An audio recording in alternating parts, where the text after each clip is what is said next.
பராக்கிரமசாலியே, கர்த்தர் உன்னுடனே இருக்கிறார் என்றார். நியாயாதிபதிகள் 6:12. ஒரு சிறிய பைபிள் கதை கேட்போம். ஒரு இரவில் இயேசுவின் சீடர்கள் கப்பலில் பயணம் செய்தார்கள். திடீரென பலமான காற்று எழுந்து அலைகள் பெரிதாயின. அப்பொழுது அவர்கள் தண்ணீரின் மேல் ஒருவரை நடந்து வர கண்டார்கள்.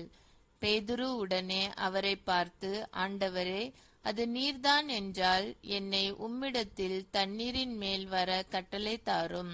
இயேசு அவனை நோக்கி, வா என்றார்.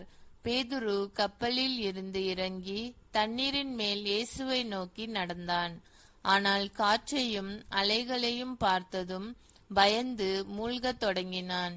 இயேசு உடனே தன் கையை நீட்டி அவனை பிடித்து, அற்ப விசுவாசியே, ஏன் சந்தேகப்பட்டாய் என்று சொன்னார்.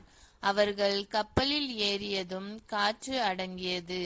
அப்போது பேதுரு உணர்ந்தான், இயேசுவுடன் இருந்தால்தான் எந்த ஆபத்தையும் தைரியமாய் சந்திக்கலாம்.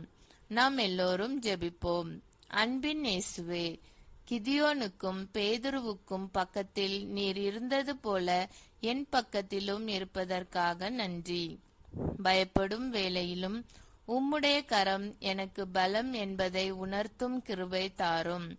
என் கண்கள் எப்போதும் உம்மை நோக்கி இருக்க செய்யும். நான் உம்முடைய வல்லமைக்குள் பராக்கிரமசாலியாக நிற்க செய்யும். இயேசுவின் நாமத்தில் ஜெபிக்கிறேன். ஆமேன்.